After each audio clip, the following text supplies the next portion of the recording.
Amongst the ridiculous accusations that Trump has brought against Hillary, there was this ridiculous accusation that she is for late-term abortions. Now, I agree that Hillary is no saint, but that was a far stretch from the truth. It's no secret that no doctor will give a woman an abortion after the baby is feasible unless the child or the mother's life is in danger. So this accusation is completely untrue. But as a solution to this fabricated issue, Trump and other lawmakers have proposed a plan to defund Planned Parenthood facilities. Yes, this may seem like a grand plan to many, but they do not see the negative effects that doing this are sure to cause. My topic is a serious issue because defunding Planned Parenthood will hurt a lot more than it will help the citizens of America. And by that, I do not mean only women. I mean all the working citizens of America. I believe that I am a credible source to deliver this information to you because I, for one, am a young woman myself, and I have also done a good amount of research on this topic. In the following video, I will tell you some of the misconceptions about Planned Parenthood, the truth about how costs that defunding Planned Parenthood will have on our economy, and the burden that it will place on women if we decide to defund Planned Parenthood. Let's first look at what lawmakers and misinformed citizens are claiming regarding Planned Parenthood and its services. It has been rumored that Planned Parenthood sells fetal tissue amongst other accusations.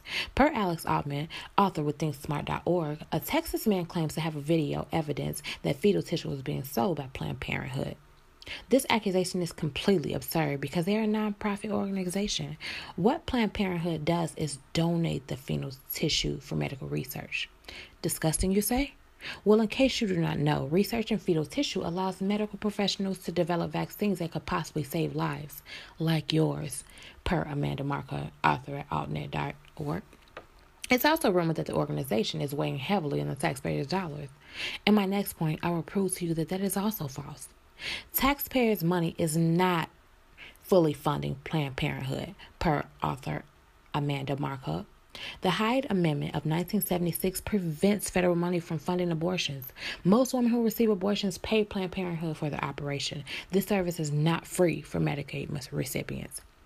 Per Alex Altman, author at ThinkSmart.org, the Congressional Budget Office, the nonpartisan agency tasked with determining the cost of proposed legislation, releases findings that permanently stripping Planned Parenthood of federal funding would increase government spending by $130 million over a decade. People make these accusations because they ultimately do not like abortions and they want to find a way to stop the practices altogether. Of course, Sarah Begley, also an author at Time magazine, the USA Today Suffolk University poll found that 58% of people support continued federal funding for the organization. Only 33% said that it should be defunded, while 9% were undecided. But if you do not like abortions, it would not be a smart decision to defund Planned Parenthood. It will make a lot more sense to keep it so that they can prevent them.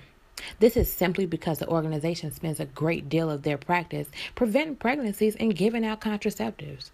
Not agreeing with teen pregnancy, but being against an organization that provides preventative planning options would surely be an unreasonable choice.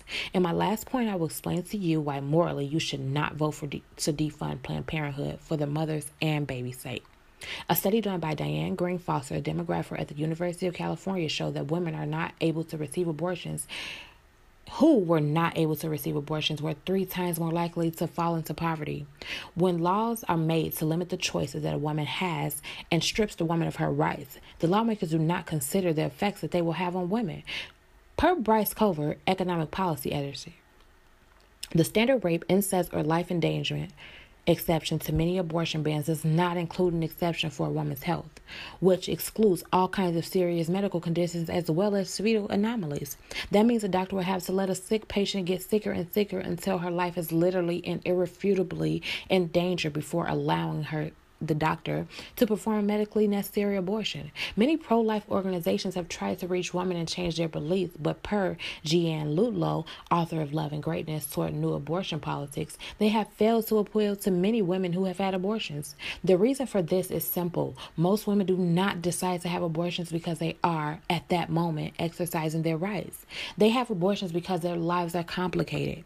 No one can predict the struggle and mental stability of a woman that is forced to have a child that she is not mentally or physically ready for. As I conclude my speech, I would like to briefly note what information I have given you. I first told you about the misconception of Planned Parenthood, the truth about how costs that defunding Planned Parenthood will have on our economy, and lastly, I explained to you why morally you should not vote to defund Planned Parenthood for the mother's and baby's sake. Do not believe the lies that you hear about Planned Parenthood. Please take the information that I have given you and do more research for yourself if you need to. Do not let them convince you to vote to defund this organization. Lies are not new and they will not end. It is up to you to use your knowledge and your heart to see the greater good in organizations that have a goal to, well, keep us organized.